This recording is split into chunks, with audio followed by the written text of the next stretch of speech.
ማማርበት የትምህርታችን ርዕስ የሚሆነው ሐነጸ መቅደሶ በአለያም ወሳነራ ውስተ ምድር ዘላለም ይላል። ይሄ ምን ማለት ነው? መቅደሱን በአለያም ሰራ። መቅደሱን ቤት ሰራ። ነገሮች ቤት ሰራ። መቅደሱን ቤት ሰራ፣ በአለያም ሰራ። ለዘላለምም በምድር ውስጥ መሰረታት ነው። የትምህርታችን ርዕስ የሚሆነው ይሄ ነው። ሐነጸ መቅደሶ በአለያም ወሳነራ ውስተ ምድር ዘላለም። መቅደሱን በአለያም ሰራ፣ ለዘላለም በምድር ውስጥ መሰረታት። የነቢየ እግዚአብሔር ቅዱስ ዳዊት መዝሙር 77 ቁጥር 78 89 69 ላይ ታገኛላችሁ።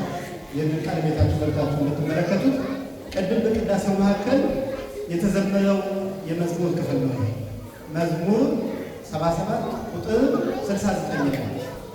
መቅደሱን በአለያም ሰራ የሚለው የትምህርታችን ርዕስ ነው። እንግዲህ ቅዱስ ዳዊት በመንፈስ ቅዱስ ተቀኝቶ ይህንን ታላቅ የትንቢት የምስጋና ቃል የተናገረው እግዚአብሔር አምላክ ለአምልኮቱና ለስሙ መቀደሻ የሚሆንበትን የጽዮንን ተራራ መምረጡንና በልጁ በሰለሞን እጅ የሚሰራውን የድንጋዩን መቅደስ ታላቅነት ሲያበስር ሐነጸ መቅደሶ በአለያም ወሳነራ ውስተ ምድር ዘላለም ብሎ ነቢየ እግዚአብሔር ቅዱስ ዳዊት ተናገረ። ዛሬ ቀኑ ሰኔ ስንት ቀን ነው? አረ ከኔ ጋር ሰኔ ስንት ቀን ነው ዛሬ? ሰኔ 21 በኢትዮጵያ አቆጣጠር አይደለም? ሰኔ 21 ነው። ዛሬ የእመቤታችን በዓሏ ነው። እመቤታችን 33 በዓላት አላት። ስንት በዓላት? ስንት በዓላት አላት? ከ33 በዓላት አንዷ ከጽንሰቷ ነው የሚጀምረው። ጽንሰቷ ይላል፣ ልደቷ ይላል፣ ብስራቷ ይላል እያለ ነው የሚሄደው። የዛሬ ሰኔ 21 ቀን ከእመቤታችን ከ33ቱ በዓላት መካከል አንዱ ነው።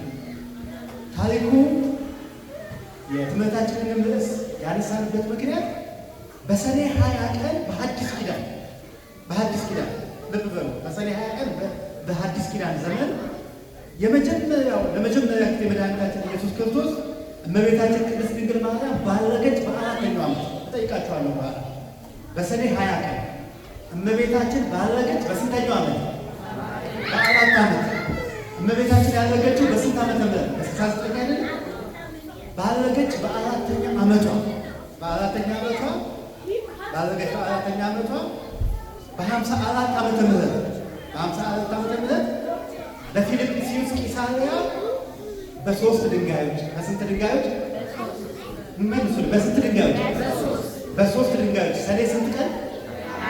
ሰኔ 20 ወደ 21 እንዳልመጣ ሰኔ 20 ለመጀመሪያ ጊዜ በፊልጵስዩስ ቂሳርያ እመቤታችን ባረገች በ4 ዓመት በ54ኛው ዓመት በፊልጵስዩስ ቂሳርያ ከሶስት አይባን ወይም ከሶስት ዓለቶች መታሰቢያ ይሆናት ዘንድ በስሟ የተሰራቸው ሕንፃ ቤተክርስቲያን ታንጻ ሰኔ 21 ቀን ቅዳሴ ቤቷ የከበረበት ዕለት። በሶስት ድንጋዮች መሰረቱ የተጣለው መቼ ነው? ሰኔ 20 አይደለም? የተጣለው በስንት ዓመተ ምህረት ነው? በ54 ዓመተ ምህረት። እመቤታችን ማረገች በስንት ዓመት ነው? በ4 ዓመት ነው። በየት ነው?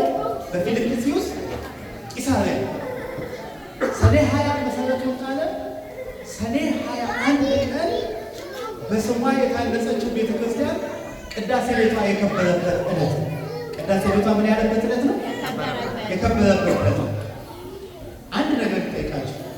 እኛ የእመቤታችን ቅዳሴ ቤት እናከብራለን ብለናል አይደለም? መቼ ነው ያለው?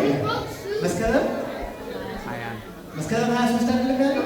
ቅዳሴ ቤቷ ለምናከብረው ቅዳሴ ቤቷ ማለት በስሟ የታነጸ ቤተክርስቲያን ተባርኮ አገልግሎት የሚጀምርበት ዕለት ነው።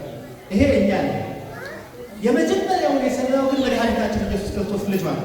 በስሟ መታሰቢያ ይሆናት ዘንድ ወገኖች፣ እኛ አይደለንም ክብሩ የሰጠናት ራሱ እግዚአብሔር አባቱ። ቅዱስ ገብርኤል ወደ እመቤታችን ሲመጣ ጸጋን የተመላሽ ወይ አላት እንጂ ጸጋን ልሞላሽ መጣ አላት። ከኔ ጋር ናችሁ? ጸጋን የተመላሽ አላት እንጂ ጸጋን ልሞላሽ መጣሁ አላት።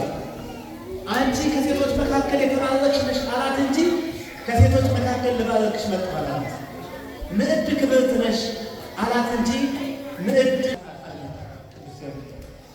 እመቤታችን ቅድስት፣ እመቤታችን ብፅዕት፣ እመቤታችን ንጽሕት፣ እመቤታችን ክብርት ሆና ስላገኛት መልአኩ ቅዱስ ገብርኤል ከየት ነው የተላከ? ከማን ነው የተላከ? ከእግዚአብሔር ተልኮ ምን አላት? መጣች። ትጸንሻለሽ፣ ወንድ ልጅም ትወልጃለሽ፣ ስሙንም አማኑኤል ትይዋለሽ። አማኑኤል ማለት እግዚአብሔር ከእኛ ጋር ነው የሚለውን የነገራት መልአኩ ቅዱስ ገብርኤል። ቤተ መቅደሷንም መሰራት ማነው? የመጀመሪያውን ቤተ መቅደስ የሚሰራላት ልጇ መድኃኒታችን ኢየሱስ ክርስቶስ በስሟ መታሰቢያ ይሆን ዘንድ ነው። ይሄ የሚያሳየው ምንድን ነው? ለእመቤታችን ቤተ መቅደስ መስራት የሰው ልጆች ሳይሆን የጀመሩት ራሱ መድኃኒታችን ኢየሱስ ክርስቶስ መሆኑን ያስረዳል።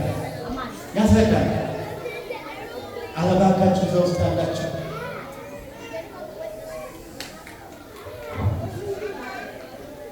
ስለዚህ ጌታችን መድኃኒታችን ኢየሱስ ክርስቶስ መሆኑን ያስረዳል። ይሄ ማለት ቤቷ የከበረበት ዕለት ነው።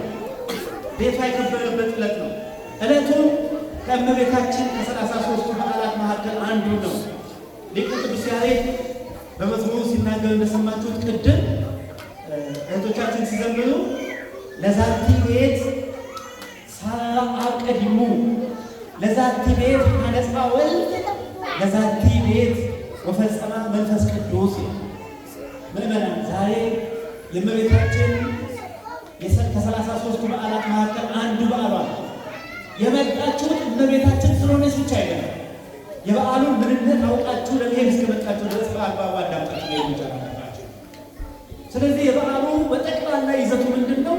ሰኔ 20 ቀን በአዲስ ኪዳን ለመጀመሪያ ጊዜ መድኃኒታችን ኢየሱስ ክርስቶስ እመቤታችን ቅድስት ድንግል ማርያም ባረገች በ4ኛ ዓመት በ54 ዓመተ ምህረት በፊልጵስዩስ ቂሳርያ ከ3 አይባን መታሰቢያ ይሆን ዘንድ በስሟ የተሰራቸው ሕንፃ ቤተ ክርስቲያን ታንጻ ሰኔ 21 ቀን ቅዳሴ ቤቷን ልጇ መድኃኒታችን ኢየሱስ ክርስቶስ ያከበረበት ዕለት በዓሉ ይሄ ነው። ይሄ በዓልም ከ33ቱ በዓላት መካከል አንዱ ነው።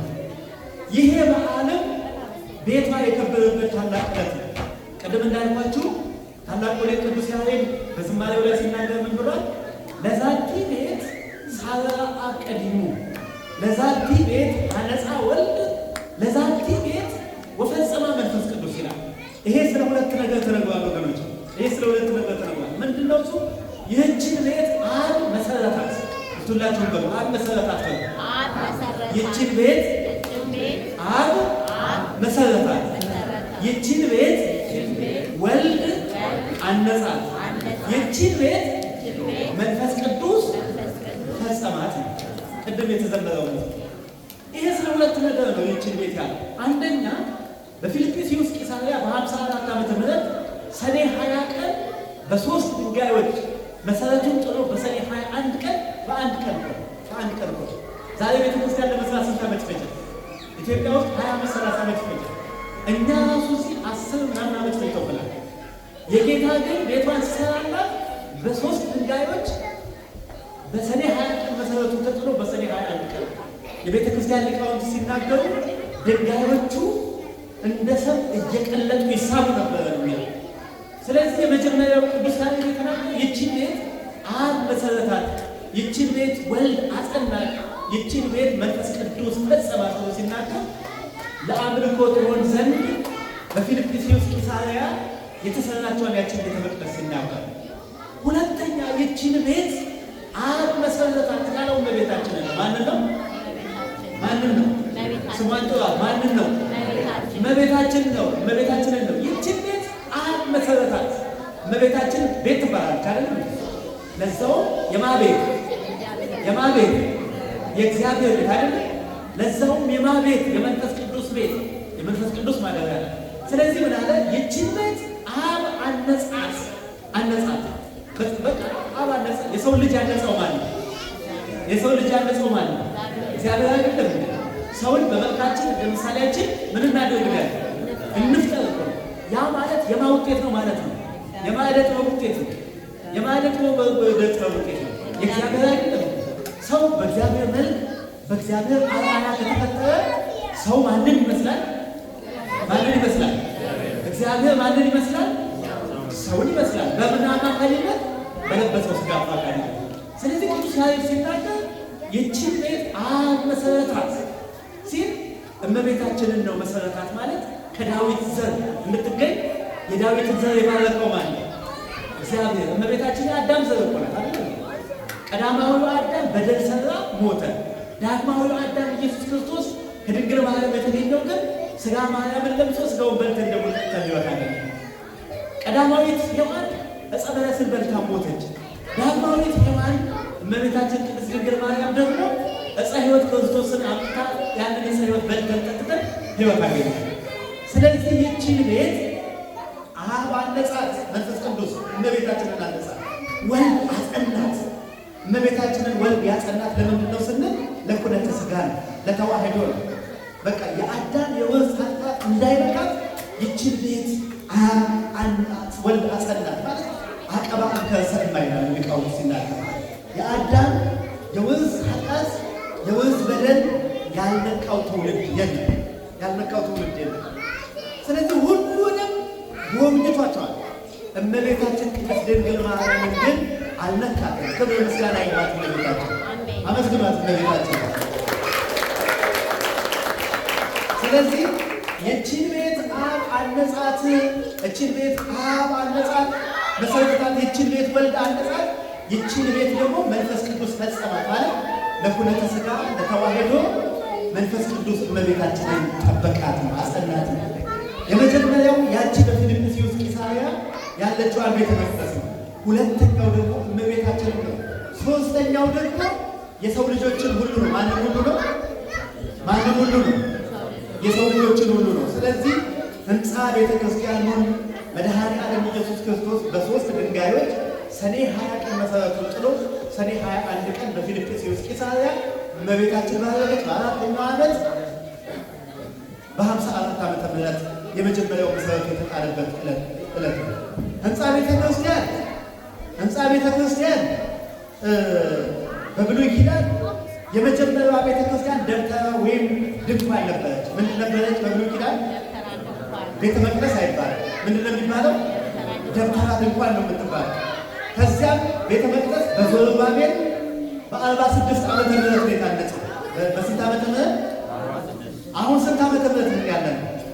በ46 ዓመተ ዓለም ነው እኮ የምነግራችሁ። የዛሬ 7500 ምናምን ዓመት ወደ ኋላ ነው የምነግራችሁ። በዘሩባቤል የታነጸችው ቤተ መቅደስ ዘመን ፈጅቶ ተሰርቷል። ለዚህም ማስረጃ በኦሪት ዘጸአት ምዕራፍ 25 ቁጥር 8 ላይ በመካከላቸው አድር ዘንድ መቅደስ ይስሩልኝ ብሎ እግዚአብሔር ነቢያትን አናግሮ በዛ በተነገረው ትንቢት መሰረት ወደ ሐዲስ ኪዳን እንመጣለን። ወዴት እንመጣለን? ከኔ ጋር ናችሁ?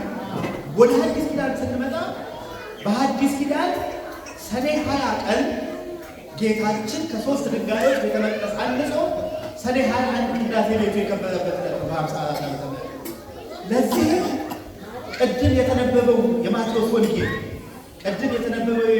ወንጌል ምዕራፍ 16 ከቁጥር 13 እስከ 19 ድረስ እንደዚህ ይላል። ሁላችሁም ከቃሉ ጋር ነው። እንደዚህ ይላል። ኢየሱስ ወደ ፊልጶስ ቂሳርያ ሀገር በደረሰ ጊዜ ደቀ መዛሙርቱን ሰዎች የሰው ልጅ ማን ይሉታል ብሎ ጠየቀ። የት በደረሰ ጊዜ? የተከታተላችሁ ያላችሁ የት በደረሰ ጊዜ? በፊልጵስዩስ ቂሳርያ በደረሰ ጊዜ ሰዎች የሰው ልጅ ማን ይሉታል ብሎ ጠየቀ። የማቴዎስ ወንጌል ምዕራፍ 16 ከቁጥር 13 እስከ 19 ኢየሱስ ወደ ፊልጶስ ቂሳርያ ሀገር በደረሰ ጊዜ ደቀ መዛሙርቱ ሰዎች የሰው ልጅ ማን እንደሆነ ይሉታል ብሎ ጠየቀ። እነርሱም አንዳንዱ መጥምቁ ዮሐንስ፣ ሌሎችን ኤልያስ፣ ሌሎችን ኤርምያስ ወይም ከነቢያት አንዱ ነህ ይላሉ አሉት። እርሱም እናንተስ እኔ ማን እንደሆኑ ትላላችሁ ብሎ ጠየቃቸው። ስምዖን ጴጥሮስም አንተ ክርስቶስ የሕያው እግዚአብሔር ልጅ ነህ አለው። ኢየሱስም መልሶ እንዲህ አለው፣ የዮና ልጅ ስምዖን ሆይ በሰማያት ያለው አባቴ እንጂ ሥጋና ደም ይህንን አልገለጠልህምና አንተ ጴጥሮስ ብፁዕ ነህ እኔም እልሃለሁ። አንተ ጴጥሮስ ነህ፣ በዚች ዓለት ላይ ቤተ ክርስቲያኔን እሰራለሁ። የገሃነም ደጆች አይችሏትም። የመንግሥተ ሰማያትን መክፈቻ እሰጥሃለሁ። በምድር የምታስረው ሁሉ በሰማያት የታሰረ ይሆን፣ በሰማያት የታሰረ ይሆናል። በምድር የምትፈታው ሁሉ በሰማይ የተፈታ ይሆናል ብሎ ጌታችን ኢየሱስ ክርስቶስ ቤተ ክርስቲያንን በፊልጵos ቂሳርያ በጴጥሮስ ላይ አድሮ እንዲመሰረት ለጴጥሮስ የቤተ ክርስቲያን ምስረታው ነው ማለት። ከዛ በኋላ እቺን ቤተ ክርስቲያን አለ የሲኦል ደጆች አይችሏት፣ የገሃነም ደጆች አይችሏት፣ ለአንተ የመንግሥተ ሰማያት መክፈቻ ቁልፍ እሰጥሃለሁ ብሎ ስልጣን እግዚአብሔር ስልጣን ክህነትን ለጴጥሮስ ሰጠው። ስልጣኑ ሲሰጥ በስልጣኑ የሚያገለግልበትን ቦታ ቤተ ክርስቲያን አንተ ጴጥሮስ አንተ ቆቅ ወደ በዛቲ ቆቅ አሐንጻ ለቤተ ክርስቲያን አንተ ጴጥሮስ አለት ነው፣ በዚህች አለት ላይ ቤተ ክርስቲያንን እመሰርታለሁ ብሎ ለቅዱስ ጴጥሮስ ስልጣኑን ሰጠው ማለት ነው። ስለዚህ ስልጣኑንም ሰጥቶታል። ቤተ ክርስቲያኑን እንደሚመሰረት ክርስቶስ ነው ማለት ነው። በአዲስ ኪዳን የተነሳንበት የመዝሙር ክፍል ሀነጸ መቅደሶ በአርያም ወሳረራ ውስተ ምድር ዘለዓለም ነው የሚለው። ወሳረራ ውስተ ምድር ዘለዓለም ነው። መቅደሱን በአርያም ሰራ፣ ለዘለዓለም በምድር ውስጥ መሰረታት ማለት በአርያም ሰራ ማለት ምን ማለት ነው?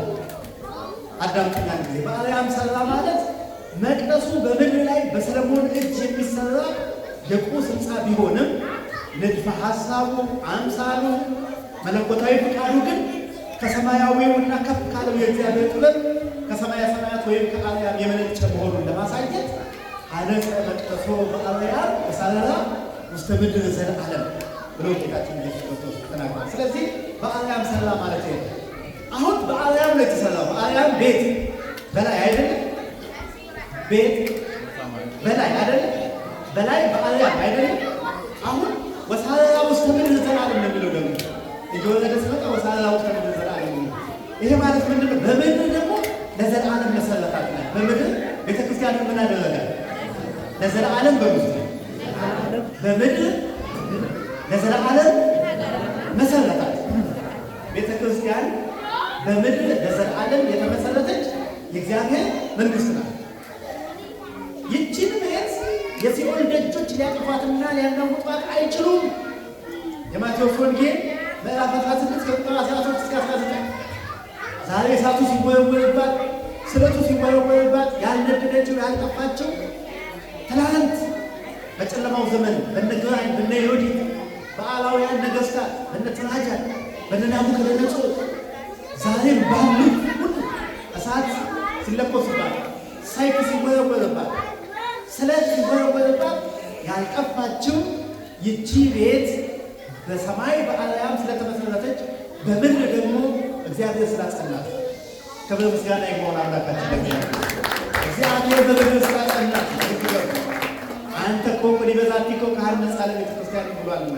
ስለዚህ በምድር ላይ ለዘላለሙ መሰረታት ማለት ደግሞ መቅደሱ የማይናወጥ የእግዚአብሔር ቅዱስ ስም ለዘላለም የሚጠራበት ጽኑ ስፍራ ቤተ ክርስቲያን ጽኑ ስፍራ መቅደሱ የማይናወጥ የእግዚአብሔር ቅዱስ ስም ለዘላለሙ የሚጠራበት ጽኑ ስፍራ መሆኑን ለማረጋገጥ ወሳረራ ውስተ ምድር ዘለዓለም የሰው ልጅ በሕይወት እስካለ ድረስ የሥላሴን አንድነትና ሦስትነት እየጠራ እያመሰገነ ይኖራል። ሰው ማንን ይመስላል? እግዚአብሔርን ይመስላል። እግዚአብሔር ማንን ይመስላል? ሰውን ይመስላል። ሰውና መላእክት የተፈጠሩት እግዚአብሔርን ለማመስገን ነው። እኛ ያልታደልን ሆነን በቃ ማንረባ ሰዎች ሆነን ለምስጋና የተፈጠረልን አንደበት ለክፋት እንጠቀምበታለን፣ ለተንኮል እንጠቀምበታለን፣ ለምቀኝነት እንጠቀምበታለን፣ ለዘረኝነት እንጠቀምበታለን። የሰው ልጅ የተፈጠረው የሥላሴን መንበር እንደሚያጥኑት እንደ 24ቱ ካህናተ ሰማይ ቅዱስ ቅዱስ ቅዱስ አሸናፊ እግዚአብሔር ጸባኦት እያለ እንዲያመሰግን አምላካችን እግዚአብሔር ልባችንን ለምስጋና ይመልስልን፣ ልባችንን ለምስጋና ይመልስልን፣ ከክፋት ይመልሰን እግዚአብሔር። ስለዚህ በምድር መሰረታት ማለት መቅደሱ የማይናወጥ የእግዚአብሔር ቅዱስ ስም ለዘላለም የሚጠራበት ጽኑ ስፍራ መሆኑን ለማረጋገጥ በምድር ለዘላለም መሰረታት። በምድር ለዘላለም መሰረታት። ሐነጸ መቅደሶ በአርያም ወሳረራ ውስጥ ምድር ዘላለም መቅደሱን በአርያም ሰራ ለዘላለም በምድር ውስጥ መሰረታት የሚለው የትምህርታችን ርዕስ ሶስት መሰረታዊ መልእክቶች አሉ። ሶስት የመጀመሪያው የእመቤታችን የቅድስት ድንግል ማርያም የማኅፀን መቅደስነት ነው። የእመቤታችን በሩቱላችን የእመቤታችን የቅድስት ድንግል ማርያም የማኅፀን መቅደስነት ነው። መቅደስ ንጹህ ነው አይደለም? ግድ የለም። ይሄኛ እየገባን የምንወጣበት መቅደስ አትመልከቱ። ይሄም ክቡር ነው። ይሄም የሚያስፈራው በመቅደስ ፊት ምጽዋት ያመጡትን ተቀበል ሰምታችሁ ግዴላችሁ ልባችሁን መልሱ። ይሄ የሚያስፈራ ሳይገባን የምንወጣው ገብተን ነው የምንመላለሰው። ከልብ እንድንመላለስ እግዚአብሔር ይፍቀድልን። እናንተም ከልብ እንድትመላለሱ እግዚአብሔር ይፍቀድላችሁ። ለጥቂት ደቂቃም ቢሆን ህሊናችሁ እንዲሰበሰብ እግዚአብሔር ይፍቀድላችሁ። የመጀመሪያው ሐነጸ መቅደሶ በአርያም ወሳረራ ውስተ ምድር ዘላለም የሚለው የእመቤታችን የቅድስት ድንግል ማርያም የማኅፀን መቅደስነት ነው። የእመቤታችን ማኅፀን መቅደሰ እግዚአብሔር ይባላል። እስቲ መቅደሰ እግዚአብሔር መቅደሰ ማንም ያልገባበት በፊትም በኋላ የማይገባበት እንደተዘጋ ይኖራል ያለው ቅዱስ ሕዝቅኤል ያለው የእመቤታችን መቅደሰ እግዚአብሔር አካላዊ ቃል ኢየሱስ ክርስቶስን በማኅፀኗ ያደረው በጆሮዋ ገብቶ ነው። የዮሐንስ ወንጌል ምዕራፍ 1 ቃል ሥጋ ሆነ ያለው ያንን ቃል ከእግዚአብሔር ተሸክሞ የመጣው መልአክ ቅዱስ ገብርኤል በጆሮዋ መጥቶ በማኅፀኗ ያደረው 9 ወር ከ5 ቀን። ታናሽ ሙሽራ ስትሆኚ እንደ ምርጫሽ በጎንሽ በቀኝ ነው፣ በጎንሽ በግራ ነው ይዘነሽ መራጣት ብሎ አባ ሕርያቆስ ያመሰገናት እመቤታችን እመቤታችን ማርያም ወይ እንወድሻለን፣ ስለዚህ ከፍ ከፍ እናደርግሻለን፣ እውነተኛ የጽድቅ መብልን እውነተኛ የጽድቅ መጠጥን ወልድሽልናልና ይህንን የወለደችው በማኅፀኗ ነው። ያ መቅደስ የእመቤታችንን መቅደስነት ለማረጋገጥ ሐነጸ መቅደሶ በአርያም ወሳረራ ውስተ ምድር ዘላለም ብሎ ሲናገር የእመቤታችን የቅድስት ድንግል ማርያም የማኅፀን መቅደስነትን ነው። አመስግኑት እግዚአብሔር። የእመቤታችን የቅድስት ድንግል ማርያም የማኅፀን መቅደስነትን ነው። ይሄ ምንድን ነው? በእጅ የተሰራውና በወርቅ በዕንቁ ያጌጠው የሰለሞን መቅደስ ሰማይና ምድር የማይወስኑት አምላክ መወሰን አልቻለም። ችሏል? ንገሩን፣ ችሏል ወይ? በወርቅ ነው የሰራው አይደል? ሰለሞን ቤተ መቅደሱ በዕንቁ ነው የሰራው አይደለም? ቤተ መቅደሱ በአልማዝ ነው የሰራው አይደለም? ቤተ መቅደሱ ሰለሞን ሰማይና ምድር የማይችሉትን አምላክ ወስኖታል። አለመለሱልኝ? ወስኖታል ወይ? ሰማይ ወምድር ዘኢያገምሮ ማኅፀነ ድንግል ጾሮ ተመልከቱ፣ እንዴት እንደሚከብር ተመልከቱ። ሰማይ ወምድር የማይችሉትን ግን ማን ቻለው? ማን ወሰነው? ስለዚህ እመቤታችን ማኅፀን መቅደስነት ለማረጋገጥ እንዲህ ብሎ ተናገሩ። እውነተኛ መለኮት ያደረባት የአርያም መቅደስ ድንግል ማርያም ናት። እውነተኛ መለኮት ያደረባት የሰማይ ዙፋኔ ነው። በቃ ምድርን መረገጫ ናት ያለ አያችሁ። አሁን ሰማይ ስናየው ይከብዳል አይደለም? ከሰማይና ከምድር ግን ማን ይበልጣል? እመቤታችን ትበልጣለች አይደለም? ሰማይ ወምድር የማይችሉትን 9 ወር ከ5 ቀን። ይሄ ማለት ግን ከላይ ከአርያም ሳይጎድል በታች መላ ለሚለው አይገርምም? ይሄ እኮ ነው ተዋሕዶ ማለት እኮ ወገኖች። ይሄ እኮ መጽሐፍ ቅዱስን እየነገርኳቸዋለሁ፣ ልቦለድ እኮ አይደለም። ተመልከቱ፣ እውነተኛ መለኮት ያደረባት የአርያም መቅደስ ግን ድንግል ማርያም ናት። እግዚአብሔር ወልድ ከሰማያ ሰማያት ወልዶ ሥጋውን ከሥጋው ሥጋዋን ከሥጋዋ አዋሂዶ 9 ወር ከ5 ቀን ያደረባት መቅደስ እርሷ ናት። ክብር ምስጋና ይገባል። አመስግናት። እርሷ ናት። ለዚህ እርሷ በመሆኗ በአርያም የተመረጠች ሕያው መቅደስ ተብላ ትኖራለች። መልካም ሥራ ሄደን የምናያት ያቺ እነ ሰለሞን አልበኪ ነው ወይም እንግዲህ በላይክ ያላ ፀሐይም ሊባኖስ ብሎ የዘመረላት ቅዱስ ያለ ትምክህተ ተዘመድን ያላት አየት የተታሰረ ምርሙቅ ያላት ያቺ ከርቀት ሲያድቅ ሲያየት እዛ ሲያገኛት በርቀት እንደዚህ የዘመረላት አጥቅዋ ምን ብሎ ይሆናል? ሰለሞን ምን ብሎ ይሆናል? ያንን ነው ማስተዋል ያለባቸው። ስለዚህ የመጀመሪያዋ መቅደስ እመቤታችን ናት። ሁለተኛው ደግሞ ልብ በሉ፣ ይሄ የትምህርት ርዕስ የሚዳስሰው ሁለተኛው የጌታችን የኢየሱስ ክርስቶስ የሰውነት መቅደስነት ነው። የማን ነገሩኛ? እኔ እንዳልኳቸው የጌታችን በሉ እንጂ የጌታችን የኢየሱስ ክርስቶስ የሰውነት መቅደስነት። እኔ ቅዱስ ነኝና እናንተ ቅዱሳን ሁኑ ነን። እንደኛ ቅዱሳን አዎ፣ በመልካም ስነ ምግባር ያላችሁ፣ ንስሐ የገባችሁ፣ ሥጋውን ደሙን የተቀበላችሁ፣ በጾም በጸሎት ያላችሁ፣ አስራቱን በኩራቱን የምታወጡ ንጹሐን ቅዱሳን ናቸው። ቅዱስ ናቸው። ሥጋውን በልታችኋል፣ ደሙን ጠጥታችኋል።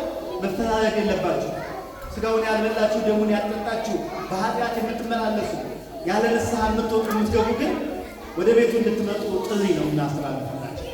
ስለዚህ የመጀመሪያው የጌታችን የኢየሱስ ክርስቶስ የሰውነት መቅደስነት ነው። የዮሐንስ ወንጌል ምዕራፍ 2 ቁጥር 19 ላይ ይህን መቅደስ አፍርሱት፣ ይህንን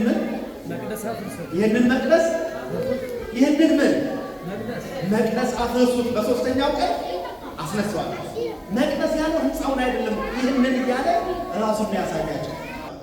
የፈረሰ ሕንፃ በሦስተኛው ቀን ይነሳል። ይህንን መቅደስ አፍርሱት፣ እግዚአብሔር ወልድ ኢየሱስ ክርስቶስ መቅደስ ነው። ይህንን መቅደስ አፍርሱት፣ በሦስተኛው ቀን እኔ አስነሳዋለሁ አላቸው። ስለዚህ ስለ ሥጋው መቅደስ እንደተናገረ ነው።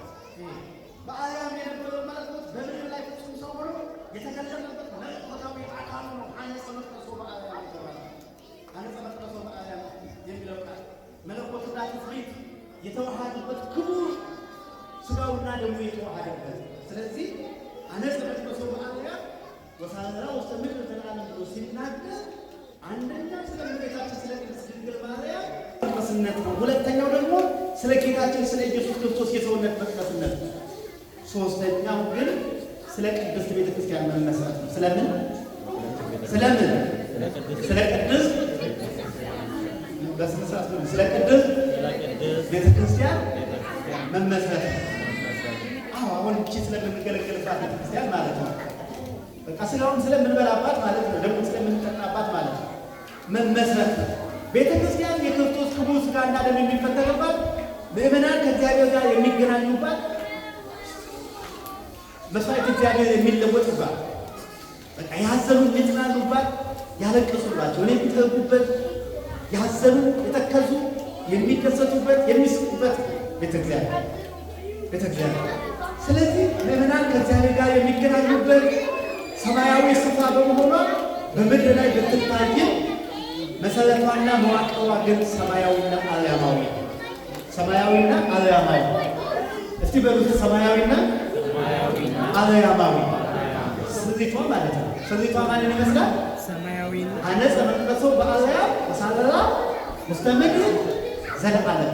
አያችሁ፣ ስሪቷ ሰማያዊና አርያማዊ መሆኗ ለማሳየት አነጸ መቅደሶ በአርያም ወሳረራ ውስተ ምድር ዘለዓለም ብለናል። አሁን ከሰኔ 20 ቀን ጋር ሕንጸተ ቤተ መቅደስ ጋር ይሄንን የመዝሙር ክፍል ምን አገናኝቶት ነው የቤተ ክርስቲያን ሊቃውንት ዛሬ እንዲዘመር ያደረጉት? ይሄ እንዲዘመር ያደረጉበት ምክንያቱ ምንድን ነው? አንደኛ በሰኔ 20 ቀን በፊልጵስዩስ መንደር የተፈጸመው ታሪክ የዳዊትን ቃል በመግባት ስለገለጠ አባቶቻችን ይህ የመዝሙር ክፍል በዛሬው ዕለት እንዲዘመር አድርገዋል። ሁለተኛው ይህች መቅደስ በእመቤታችን በቅድስት ድንግል ማርያም በሐዲስ ኪዳን የተሰራች የመጀመሪያዋ ቤተ ክርስቲያን በመሆኗ ይህ መዝሙር እንዲዘመር ሆኗል። እንግዲህ ይህ መዝሙር ሲዘመር በጣም በሚገርመው ሁኔታ በሶስት ድንጋዮች ነበር። በስንት ድንጋዮች? በሶስት ድንጋዮች እንደ ሰም ይሳቡ ነበር። ይህ እኮ ስንናገር ተረጥቶ ይመስላል። ለእግዚአብሔር ይቻላል አይቻለው? የሚሳነው ነገር አለ? ለእግዚአብሔር የሚሳነው ነገር በሶስት ድንጋዮች ሰኔ 20 ቀን የተጣለ መሰረት ሰኔ 21 ቀን እየተመዘዘ ነው ያደገ። እራሱ ጌታችን ኢየሱስ ክርስቶስ ሰራይ ቄስ ሆኖ ጴጥሮስ ንፍቅ ቄስ ሆኖ ቀዳማዊ ሰማዕት ቅዱስ እስጢፋኖስ ሆኖ የቀደሱበት የመጀመሪያው ቤተ መቅደስ።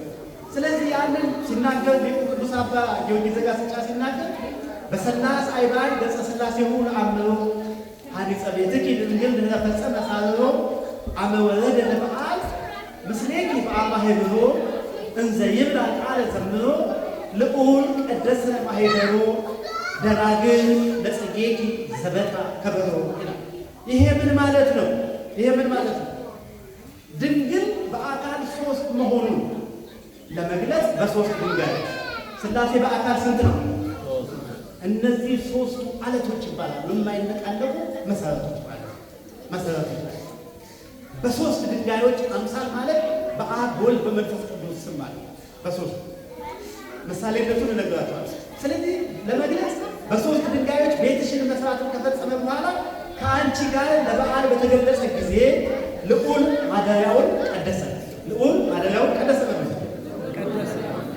ልዑል ማደሪያውን ቀደሰ። ነቢየ እግዚአብሔር ቅዱስ ዳዊትም ቀደሰ ማሄደሮ ልዑል እግዚአብሔር ውስተ ማእከላ ይትታወቅ ወይረዳ እግዚአብሔር ፍጽሜ። ልዑል ማደሪያውን ቀደሰ፣ እንዳትታወቅም አጸናት።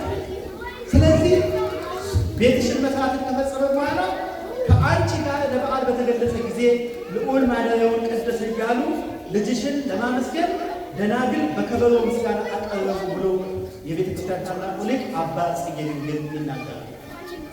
እንግዲህ ይሄ ሶስት ድንጋዮች ምሳሌነቱ የሥላሴ አምሳሎች ናቸው።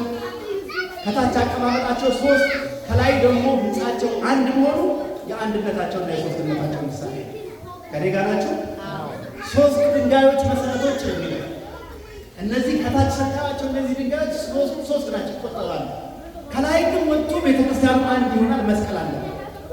ሶስት ድንጋይ መሆኑ የሶስትነታቸው አንድ የሚሆነው ላይ ደግሞ አብ ወልድ መንፈስ ቅዱስ አንድ እንደሆኑ ሁሉ የአንድነታቸውን መገለጫ አድርጎ የሥላሴን አንድነትና ሶስትነት እንድንነጋገርበት እንድንማማርበት አድርጎ ይህንን ዕለት የቤተ ክርስቲያን ሊቃውንት ሰርተውልናል ማለት ነው። እንግዲህ የመቅደሱ መሰረት የሐዋርያትና የነቢያት መለኮታዊ አስተምህሮ፣ የማዕዛኑ ራስ ደግሞ ራሱ ኢየሱስ ክርስቶስ እንደሆነ፣ የመቅደሱ ግድግዳዎች በቀጥተኛ ሃይማኖትና በበጎ ምግባር የጸኑ፣ የምእመናን ሕይወትና አንድነት፣ የመቅደሱ ጣሪያ ሁል ጊዜ ቤተ ክርስቲያን ከሚመጣው መዓትና ከጠላት ፍላጻዎች የምትጠበቅባቸው የእመቤታችን የቅድስት ድንግል ማርያም አማላጅነትና ጸሎት። ግድግዳው ምሳሌ አለው፣ ጣሪያው ምሳሌ አለው፣ መሰረቱ ምሳሌ አለው። የነገርኳቸው ምሳሌ ይሄ።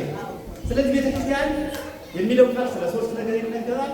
ስለ ሕንፃ ቤተ ክርስቲያን ይነገራል፣ ስለ እኔና ስለ እናንተ ይነገራል፣ ስለ ምእመናን ህብረት አንድነት ይነገራል። ምን እናድርግ? አሁን ይሄ ቤተ ክርስቲያን ለእግዚአብሔር ክብር የምንዘምርበት፣ ምስጋና የምናቀርብበት፣ ማህሌቱን ሰዓታቱን የምንቆምበት፣ ታሪካችንን በጸጋው ግምጃ ቤት የምናቀርብበት፣ በቃ የጸጋው ግምጃ ቤት ነው ቤተ ክርስቲያን። ይሄ ከሆነ ምን እናድርግ? ከእኛ ምን ይጠበቃል? ሕንፃ ሰኔ 20 ቀን የእመቤታችንን ሕንጸተ ቤተ መቅደስ ስናከብር ልናስተውላቸው የሚገቡ አበይት ነገሮች ዋና ዋናዎቹ ነገራችሁና ትምህርት የለም። እየሰማችሁ ነው? በጣም ጥሩ። እግዚአብሔር ይስማችሁ። እናንተ እግዚአብሔር ይስማችሁ። በጣም ጥሩ። ከእኛ ምን ይጠበቃል? አንደኛ መቅደሰ እግዚአብሔር እንደሆነ ማወቅ። እስቲ መቅደሰ እግዚአብሔር እንደሆነ ንገሩኝ። መቅደሰ እግዚአብሔር እንደሆነ መቅደሰ እግዚአብሔር እንደሆነ ማወቅ። መቅደሰ እግዚአብሔር መሆናችንን ካወቅን ከጥፋት፣ ከተንኮል፣ ከዘረኝነት፣ ከዝሙት፣ ከስርቆት፣ ከውሸት ነፃ መሆን መቻል አለብን። ከዚህ ነፃ እንድንሆን መቅደሰ እግዚአብሔር መሆናችንን ማወቅ መቻል አለብን። ቅዱስ ጳውሎስ በቆሮንቶስ ምዕመናን በላከበት በአንደኛ ቆሮንቶስ ምዕራፍ 3 ቁጥር 16 ላይ የእግዚአብሔር መቅደስ እንደሆናችሁ የእግዚአብሔርን መንፈስ በእናንተ እንዲኖር አታውቁምን ይላል። ስለዚህ ወገኖች የእግዚአብሔር መቅደሶች ናችሁ። ያ የእግዚአብሔር መቅደስ ደግሞ ንጹሕ ነገር ይፈልጋል። ለሕይወታችሁ ንጹሕ ነገር እንድታደርጉ አምላካችን እግዚአብሔር ይርዳችሁ። ሁለተኛው ልባችንን መቅደስ ማድረግ ነው። ልባችንን ምን ማድረግ? ንገሩኝ። ምን ማድረግ? መቅደስ ማድረግ ማለት መገልገያ ማድረግ። ማን የሚገለገልበት? በሏ እግዚአብሔር እንዲገለገልበት፣ እመቤታችንን እንድትገለገልበት፣ ጻድቃን ሰማዕታት፣ ቅዱሳን መላእክት እንዲገለገሉበት ልባችንን መቅደስ ማድረግ ነው። በመቅደስ ውስጥ እዚህ ውስጥ ቁጭ አንል እናመሰግናለን እግዚአብሔር። ስለዚህ መቅደስ እንደሆነ ልባችንን ካወቀን ለአገልግሎት መቅደሱን ክፍት ማድረግ ነው። ከውስጥ ያለውን ቆሻሻ ማውጣት ነው። አምላካችን እግዚአብሔር ይረዳል። ቆሻሻውን እንድናወጣ በቃ የመጣላቱን የሚያመጣቸውን የስጋ ስራዎችን ሁሉ እንድናወጣ አምላካችን እግዚአብሔር ልባችንን መቅደስ ማድረግ ነው። ሶስተኛው ለቅድስት ቤተክርስቲያን ታማኝ መሆን ነው። ለቅድስት ቤተክርስቲያን ታማኝ መሆን። ቤተክርስቲያን የክርስቶስ ምሳሌ ናት። ቤተክርስቲያን አማናዊ የእግዚአብሔር ቤት ናት። ቤተክርስቲያን የጸጋው ግምጃ ቤት ናት። ቅድስት ቤተክርስቲያን ታማኝ መሆን ነው። ልብ በሉ። መጀመሪያ መቅደስ እግዚአብሔር መሆናችንን ማመን ብለናል። መቅደስ ልባችንን መቅደስ ማድረግ ነው። ይሄን ካደረግን ደግሞ መቅደስ ላደረግነው ልባችን ታማኝ መሆን ነው። ተግባብተን መቅደስ ላደረግነው ልባችን ታማኝ ነው። ከውስጥ ያለውን ጉጥ አትውጣ ብለን መጋፋሰብ አሶን ነጥሮ መጣል ማለት ነው። ለቅዱስ ቤተክርስቲያን ታማኝ ነው። ሌላው በአንድነት መጽናት፣ በአንድነት በዱንያ ይገውኛ በአንድነት መጽናት። ሐዋርያት በአንድ ልብ ሆነው በጸለዩ ጊዜ ጌታ ወልዶ መቅደሱን በፊልጵስዩስ በአንድነት ሁኑ ቤታችሁን እግዚአብሔር ይሰራል። በአንድነት ሁኑ ባልና ሚስት ቤታችሁን እግዚአብሔር ይሰራል። በአንድነት ሁኑ እናትና ልጅ ቤታችሁን እግዚአብሔር ይሰራል። በአንድነት ሁኑ እህትማማቾች፣ ወንድማማቾች፣ ሌሎቻችሁ ቤተ እግዚአብሔር ቤታችሁን ይሰራል።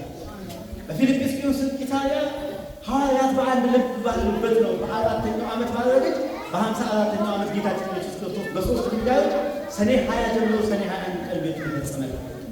ስለዚህ አንድነት ኃይል ነው የሚባለው በውጭ ላለው አድማና ዓላማ ብቻ ሳይሆን ለቤተ እግዚአብሔር አገልግሎትን ይጠቅማል። አምላካችን እግዚአብሔር አንድ ያድርገን፣ አንድ ያድርገን። ያስተማረን መከረን አምላካችን እግዚአብሔር ስሙ የተመሰገነ ይሁን። ስሙ የተመሰገነ